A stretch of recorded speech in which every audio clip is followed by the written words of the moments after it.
आज के इस पहले लेक्चर में हम देखने वाले हैं प्रियम्बल। तो प्रियम्बल का जो हिंदी मतलब होता है वो क्या होता है? प्रस्तावना। जो प्रियम्बल का हिंदी मतलब होता है वो क्या होता है? प्रस्तावना। तो ये जो प्रियम्बल है ये हमारे संविधान के लिए बहुत ही ज़्यादा महत्वपूर्ण है। जैसा कि आप सभी ने प्रीवियस ईयर में जो प्रीवियस आपने क्लासेस में पढ़ा होगा तो वहाँ पे आपने देखा होगा कोई भी एनसीईआरटी की बुक रहती है ना, तो जो भी एनसीईआरटी की बुक रहती है वहाँ पे पहले ही पृष्ठ पे प्रियम्बल दिया गया रहता है। इस तरह से एक आपका पेजेस होता है, उस पेजेस पे क्या होता है? प्रियम्बल दिया गया रहता है। और वो प्रियम्बल क्या होता है, कहाँ से आया और उसके थॉट कहाँ से आए, उसके लैंग्वेजेस कहाँ से, उसके बेस कहाँ से है, ये सारी चीज़ें आज हम इस वीडियो में देखेंगे। यानी ओवरऑल हम देखेंगे आज कि जो प्रियम्बल होता है वो किसने लाया, किसने प्रतिपादित किया, कहाँ से बेस है और बाकी बहुत सारी चीज़ें इसके अंतर्गत हम देखेंगे।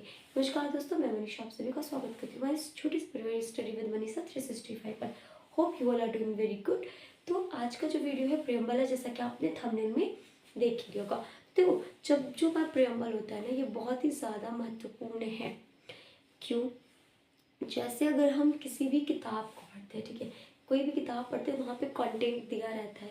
तो कंटेंट अगर उस बुक में दिया रहता है तो हमें पता रहता है कि हाँ इस किताब में ये चैप्टर है, इतने यूनिट्स हैं और हमें ये चीज़ें पढ़नी है। वैसे ही सेम एज इट इज़ ये हमारे जो संविधान की किताब है जो कि एक लीगल बुक है, ठीक है, जो एक लीगल बुक है, रिटन बुक है, और उस किताब में एक प्रियम्बल है। तो वो प्रियम्बल बताता है कि हमारे ओवरऑल जो कॉन्स्टिट्यूशन का बुक है उसमें क्या क्या चीज़ें दी गई। इवन इस प्रियम्बल को, इस जो कॉन्स्टिट्यूशन की बुक है उसको सोल बोला जाता है। सोल ऑफ द कॉन्स्टिट्यूशन है ना, जो हमारा संविधान होता है उसको क्या बोला जाता है? आत्मा बोला जाता है। इस प्रियम्बल को ही हमारे संविधान की क्या बोला जाता है? आत्मा। ठीक है, तो इस प्रियम्बल के बारे में आज हम इस वीडियो में विस्तार में देखेंगे। तो देखो, तीन चीज़ों के बारे में पहले बात करेंगे, जो लैंग्वेज है, थॉट है और बेस है। यानी लैंग्वेज का मतलब क्या? भाषा, थॉट मतलब विचार और बेस मतलब जो उसका आधार होता है। तो देखो, तीन चीज़ें जो हमारे पास है फिलहाल। तो लैंग्वेज की अगर हम बात करें तो ये जो लैंग्वेज है, जो भाषा है, ये हमारा लिया गया है ऑस्ट्रेलिया के कॉन्स्टिट्यूशन से। देखो, सिर्फ और सिर्फ हमारा जो कॉन्स्टिट्यूशन है सिर्फ अपने भारत से ही नहीं बना, क्योंकि इससे पहले बहुत जगह पे कई तरह के कॉन्स्टिट्यूशंस, कई तरह के लीगल बुक्स बने थे। तो कई सारे देशों में हमारे जो कॉन्स्टिट्यूशन निर्माता लोग हैं वो बहुत सारे देशों में गए, घूमे फिरे, देखे कि वहाँ का जो भी कल्चर, जो भी सिस्टम, जो जो अच्छी अच्छी चीज़ें थी, उन्होंने वो सारी चीज़ें हमारे इस कॉन्स्टिट्यूशन की बुक में डालने की पूरी तरह से कोशिश की है। इवन उन्होंने कई सारे कंट्रीज से बहुत सारी चीज़ें ली हुई हैं जो अच्छी अच्छी चीज़ें हैं। जैसे कि जो हमारे कॉन्स्टिट्यूशन का जो एक प्रियम्बल है, जैसे मैंने बोला है प्रियम्बल को हिंदी में प्रस्तावना बोलते हैं। तो ये जो प्रस्तावना है, इसकी जो लैंग्वेज है, जो भाषा है, ये लिया गया है आपके ऑस्ट्रेलिया के कॉन्स्टिट्यूशन से। ठीक है, दूसरी अगर हम बात करें थॉट, थॉट का मतलब होता है विचार। तो ये विचार लिया गया है कहाँ से?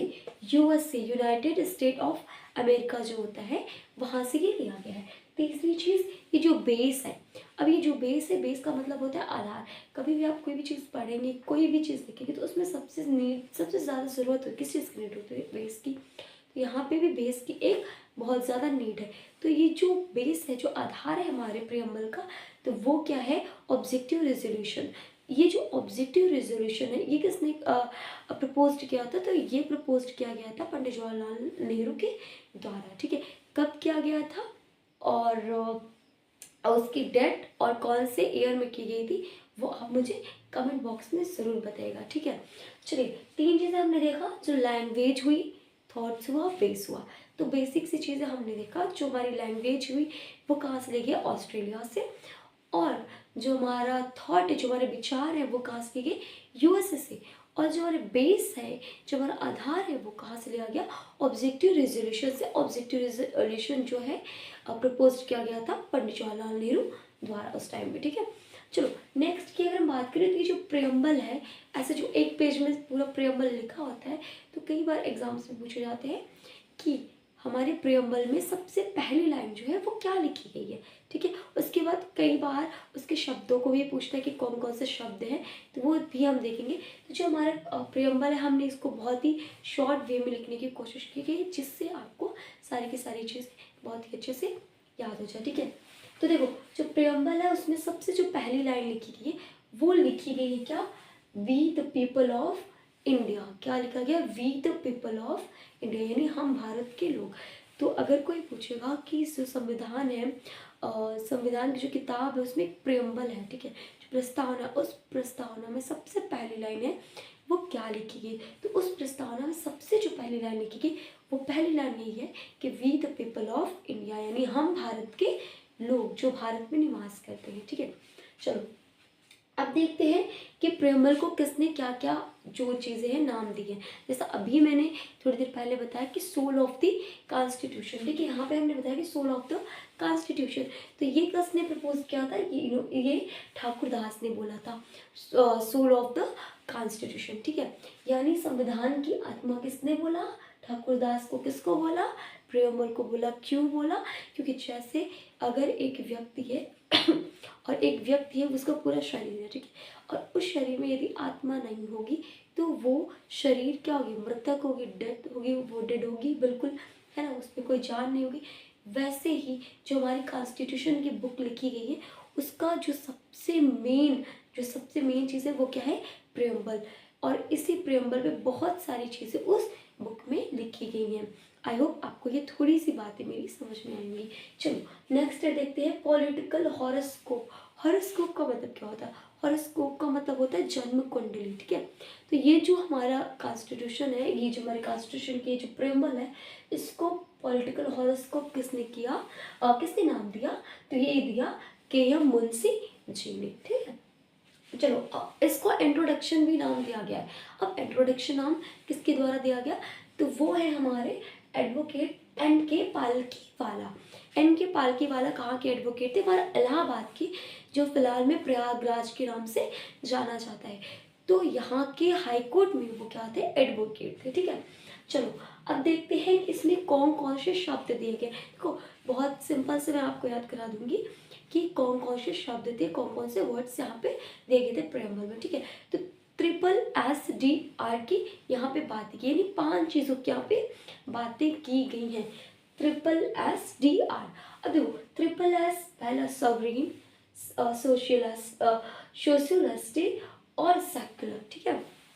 यहाँ पे सॉवरेन की बात की गई है, सोशल की बात की गई है, सेक्युलर की बात की है, और D फॉर यहाँ पे डेमोक्रेटिक की बात की है, और लास्ट जो है हमारा R फॉर रिपब्लिक, ठीक है। यानी 5 चीज़ों की बात करता है SSDR, sovereign, socialist, secular, democratic and Republic. और इन्हीं 5 चीज़ों से 3 चीज़ें हमारे पास आती है। क्या क्या आती है, सबसे पहले जस्टिस, लिबर्टी एंड इक्वलिटी, ये 3 चीज़ें हमारे पास आती है। 5 चीज़ों से क्या आती है, SSDR से हमारे पास क्या आती है, 3 चीज़ें आती है। पहला क्या आती है, जस्टिस, लिबर्टी एंड इक्वलिटी। अब इन तीनों चीज़ों से हमारे पास और भी अन्य चीज़ें आती हैं, जैसे जस्टिस जस्टिस भी हमारे पास 3 तरह से होती है। अब किस तरह से जस्टिस होती है उसे भी हम देखेंगे। लिबर्टी भी कई तरह से होती है। उसके साथ साथ अगर हम बात करें इक्वलिटी की, तो इक्वलिटी भी कई तरह से होती है, ठीक है। जो समानता होती है वो भी कई तरह से होती है, ठीक है, तो वो भी हम देख लेंगे। तो जस्टिस जो है सोशल, इको और साथ ही साथ अगर हम बात करें तो पॉलिटिकल होती है। अब सोशल जस्टिस, इकोनॉमिकल जस्टिस, और जो तीसरा हमारे पास है वो क्या है, पॉलिटिकल जस्टिस। अब देखो सोशल जस्टिस क्या है, देखो सोशल जस्टिस में यहाँ पे बात कीजिए, जो हमारे समाज है, इस समाज में सभी को बराबर का जो अधिकार मिला है, ठीक है। कोई जैसे कि ऐसा नहीं है कि जो हमारा समाज है उसमें हर एक व्यक्ति को सभी अधिकार दिए जाएंगे। ऐसा नहीं कि कोई व्यक्ति काला है, मोटा है, गोरा है, या फिर किसी भी आधार पर उससे हम कहें तो किसी भी तरह का बायस किया जाए या फिर किसी तरह से उसको पीछे किया जाए ना, वहाँ पे सबकी जो समानता है, सबके लिए जो समाज में अधिकार है, वो सारी चीज़ें यहाँ पे दी जाती है, ठीक है। तो सोशल जो अधिकार है यहाँ पे सोशल जस्टिस है, यानी जो सामाजिक न्याय है, जो समाज के अंतर्गत न्याय आता है, वो हर तरह का अधिकार इन्हें प्राप्त है। और दूसरी चीज़ अगर हम बात करें इकोनॉमिकल जस्टिस, अब इकोनॉमिकल जस्टिस क्या होता है, जो आर्थिक हमारी जस्टिस होती है वो क्या है, मतलब आर्थिक जो जस्टिस है, अब ऐसा नहीं है ये जो सारे पैसे आते हैं, ठीक है, मान के चलो जैसे सरकार को देना होगा, या फिर बहुत सारी जो रूल्स एंड रेगुलेशंस में बहुत सारी चीज़ें आती है इकोनॉमिकल में, तो वो सारी चीज़ें अब ये नहीं कि सिर्फ जो सबसे बड़े बड़े पोस्ट पे उनको दिए जाएंगे, या फिर जो मिडिल है उनको दिए जाएंगे, या फिर पूरी चीज़ें पुअर को ही दे दी जाएगी, ऐसा कुछ नहीं। यहाँ पे जो इकोनॉमिकल जस्टिस है, यहाँ पे सबके लिए इकोनॉमिकल जस्टिस भी, आर्थिक जो चीज़ें हैं वो सबके लिए बराबर है। इवन यहाँ पे अगर हमारे पास पर्सनली जो हमारा जो एक अलग से इशू होता है, या फिर कह लें अगर किसी भी तरह की डिसेबिलिटी होती है, तो उनके लिए भी काफ़ी अच्छे से काफ़ी अलग अलग तरह से प्रोविजंस भी हैं यहाँ पे। और दूसरी अगर हम बात करें जो जेंडर है, जेंडर के बेस पे ऐसा नहीं है कि यहाँ पे इकोनॉमिकल जस्टिस में आपको थोड़ा सा कम थोड़ा सा ज़्यादा, ऐसा नहीं। मान के चलो कि आप किसी भी फैक्ट्री में काम करें, या आप वुमेन है तो आपको कम पैसे दिए जाएंगे और एक पुरुष को ज़्यादा, ऐसा नहीं होगा। आप दोनों को बराबर अधिकार दिया जाएगा, आपको बराबर ही वो सैलरी, अगर आप एक ही पोस्ट पे काम करें तो आपको एक ही समान सैलरी वहाँ पे मिलेगी। ये मैं इन सब चीज़ों को इसलिए बता रही हूँ ताकि आप इस चीज़ को कहीं ना कहीं अपने आप को जोड़ें, ठीक है। तो पॉलिटी का मतलब ये नहीं होता कि हम उसको डायरेक्ट ही पढ़ते चले, उसका मतलब होता है जो हम अपने डे में जो फिनोमिना जितनी भी चीज़ें मतलब देखते हैं ना, उन सब चीज़ों से कहीं ना कहीं कोरिलेट करें, ठीक है। तो यहाँ पे जो इकोनॉमिकल जस्टिस है ये लिंग के बेस पे बिल्कुल नहीं होता है ना, सबको समान अधिकार मिलता है इकोनॉमिकल बेस, आर्थिक रूप से। दूसरी चीज़, यदि कोई दिव्यांग है ऐसा नहीं कि दिव्यांग है तो उसको मिलेगा नहीं फैसिलिटीज, उसको भी मिलेगी। ऐसा नहीं कोई काला है, गोरा है, बहुत ऊपर अपर कास्ट का है, लोअर कास्ट का है, या फिर बहुत रीच है, पुअर है, तो इस बेस पे मतभेद होगा, ऐसा कुछ नहीं है। यहाँ पे आपको एक बराबर अधिकार मिलता है एक, ठीक है। यानी इकोनॉमिकल जस्टिस में भी आपको बराबर का अधिकार मिलता है। तीसरी बात करूँ तो पॉलिटिकल जस्टिस। अब जो राजनीतिक जो जस्टिस होती है वो भी आपको, ऐसा नहीं कि आप चुनाव नहीं लड़ सकते हैं ना, आप नॉर्मल से हैं, तो ऐसा नहीं कि जो अभी राजगद्दी बैठा बस वही बैठेगा, आप नहीं बैठ सकते, ऐसा कुछ नहीं है। सभी लोग उसके लिए एलिजिबल है ना, बट उसके लिए हमारे पास कुछ जो नियम होते हैं उन सबको अगर वो हमारे पास है तो हम बिल्कुल उस चीज़ के लिए एलिजिबल होते हैं, ठीक है। तो बहुत से नियम हैं, अगर आप कहेंगे तो हम इन सब चीज़ों पे क्लियरली वीडियो बना के आपको प्रोवाइड करेंगे, ठीक है। तो यहाँ पे जैसे कि पॉलिटिकल जस्टिस, जो भी राजनीतिक क्षेत्र में जाना चाहते हैं वो जा सकते हैं, लेकिन उसके लिए एक निर्धारित एज होती है, उस एज और उस क्वालिफिकेशन वैसा कुछ नहीं होता कि एजुकेशन के लिए आपका मतलब ये होता है कि आपकी कुछ जो उम्र होती है, जो एज होती है, उस चीज़ को आपको होना चाहिए, ठीक है, उतना होना चाहिए। बहरहाल अब हम बात करते हैं लिबर्टी की, ठीक है। लिबर्टी भी हमारी 5 तरह से होती है। अब देखो लिबर्टी 5 तरह से होती है, कौन कौन सी लिबर्टीज होती है हम उसको भी देखेंगे। अब देखो 5 तरह की लिबर्टीज होती है। अब ये जो लिबर्टी होती है इसमें किस किस तरह से लिबर्टी होती है, तो सबसे पहला जो होता है liberty of thought, liberty of जो expression, liberty of belief, liberty of faith and liberty of worship. 5 तरह की लिबर्टीज होती हैं।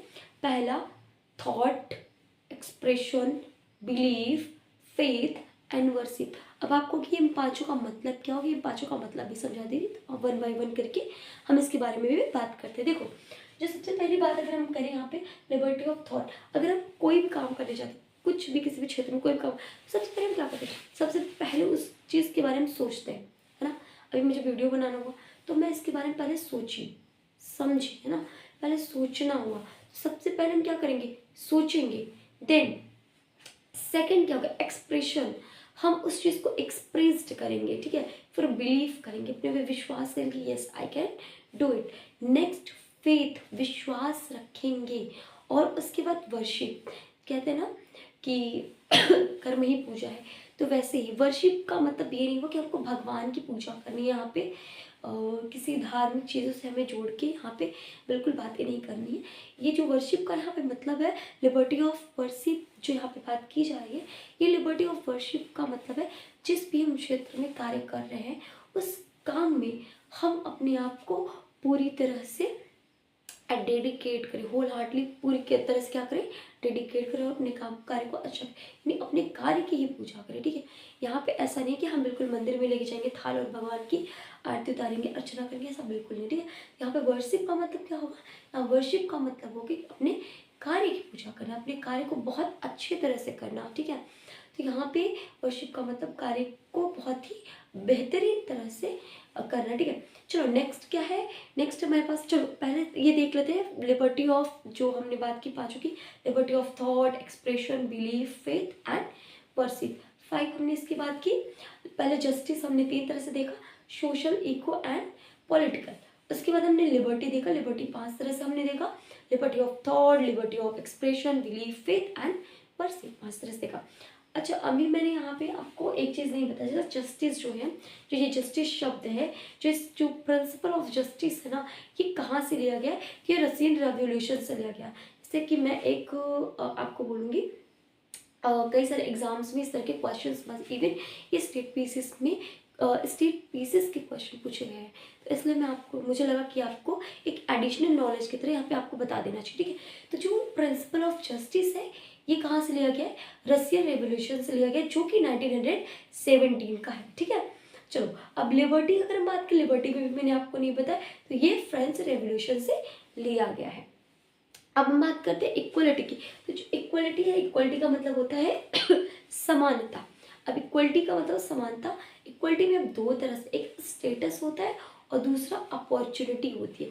अब स्टेटस मतलब क्या हुआ जो हमारे समाज में जो स्टेटस निर्धारित किया, स्टेटस का मतलब क्या होगा, वो नहीं जो हम व्हाट्सअप या फिर अन्य प्लेटफॉर्म पे लगाते, वो स्टेटस की यहाँ बिल्कुल बात ही नहीं। यहाँ पर स्टेटस का मतलब है कि जिस तरह से जो हमारा स्टैंडर्ड है, जैसे कोई अमीर है, कोई गरीब है, कोई रिच है यानी कोई पुअर है, तो ये जो स्टेटस होता है हर एक व्यक्ति का अपने समाज में जो स्टेटस बना हुआ है ऊपर नीचे इस तरह से करके, यहाँ पे उस स्टेटस की बात की गई। अगर अब मैं बात करूँ आपको इक्वलिटी ऑफ स्टेटस, तो ये आर्टिकल, कुछ आर्टिकल्स के अंदर कहते हैं, जैसे 15, 16, 17 और इवन मैं बात करूँ 23 और 24 में भी इसकी बात की है। ये सारी जो चीज़ें मैं बता रही हूँ आपको थोड़ी सी एडिशनल यहाँ पे बता दे रही हूँ। ठीक है, और इसको बहुत अच्छे से याद कर लेना।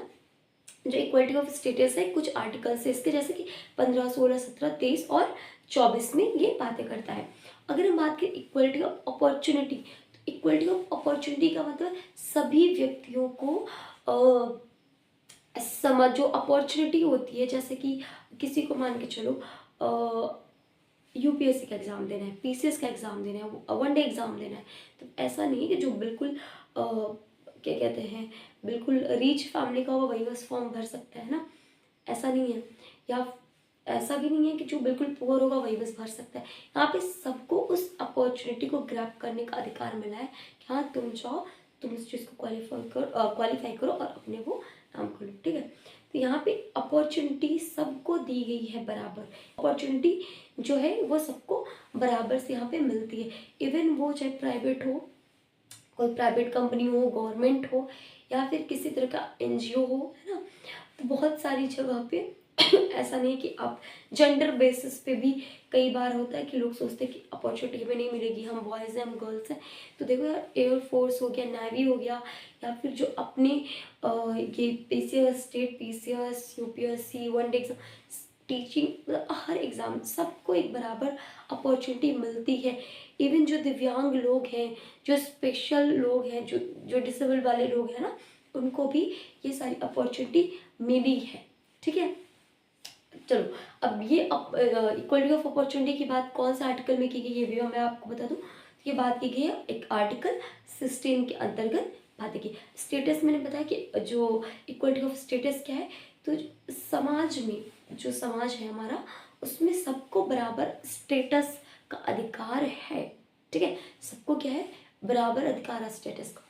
और अपॉर्चुनिटी ये भी मैंने बताया कि सबको बराबर अधिकार यहाँ पे दिया गया है। तो ये हमने पहले बात की कि हमारी जो, एक बार हम इसको थोड़ा सा 1 मिनट में इसको रिवाइज कर लेते हैं। ठीक है, एक बार पूरा देख लेते हैं। तो प्रियम्बल है, उसमें 3 चीज़ें ली गई हैं, लैंग्वेज, थॉट और बेस। तो जो लैंग्वेज ली गई है ऑस्ट्रेलिया से ली गई है और थॉट यूएसए से ली गई है। दूसरा बेस है ऑब्जेक्टिव रेजोल्यूशन, जो कि हमारे पंडित जवाहरलाल नेहरू जी ने प्रपोज किया था इसको। और साथ ही अगर हम बात करें प्रेम्बल का, जो प्रेम्बल के सबसे पहले लाइन में we the people of the India लिखा है, हम भारत के लोग। उसके साथ साथ अगर बात करें कॉन्स्टिट्यूशन को सोल्व किसने किया तो कहा वो है ठाकुर दास ने। पॉलिटिकल हॉरोस्कोप किसने कहा, के एम मुंशी ने। और इंट्रोडक्शन किसने कहा, एन के पालकीवाला, जो कि हमारे हाई कोर्ट जो कि प्रयागराज में स्थित है वहाँ के एडवोकेट रह चुके हैं और थे, है ना। और इसमें 5 शब्द दिए गए हैं जो कि बात करते हैं sovereign, socialist, secular, democratic and Republic. 5 चीज़ों की बात की। इन 5 चीज़ों से 3 चीज़ें निकल के हमारे पास, जस्टिस, लिबर्टी एंड इक्वलिटी। अब इन 3 चीज़ों से अलग अलग ये इनमें भी अलग अलग पार्ट है, जैसे जस्टिस, सोशल, इको और पॉलिटिकल। 3 तरह से जस्टिस हमने बात की। और इसमें लिबर्टी देखिए, liberty of thought, expression, belief, faith and worship की हमने यहाँ पे बातें की। और अगर हम बात करें equality of status, equality of opportunity, इसकी भी हम बातें करते हैं, ठीक है। साथ ही साथ इसमें एक चीज़ और देखिए जो बात में जुड़ी है, जैसे हम कहते हैं फ्रैटर्निटी, ठीक है, जो बंधुत्व भाईचारे की बात करता है, वो आर्टिकल 15A यानी 15A में दिया गया है। तो आई होप ये वीडियो आपको पसंद आएगी। If you like my video then subscribe my channel and please इस वीडियो को शेयर भी करें। और जो भी आपको अच्छा लगा हो या फिर इससे जुड़ी जो भी चीज़ें आपको पूछनी हो तो आप कमेंट में ज़रूर बता सकते हैं। तो चलिए मिलते हैं नेक्स्ट वीडियो में, तो तब तक थैंक यू सो मच। जय हिंद, जय भारत, वंदे मातरम।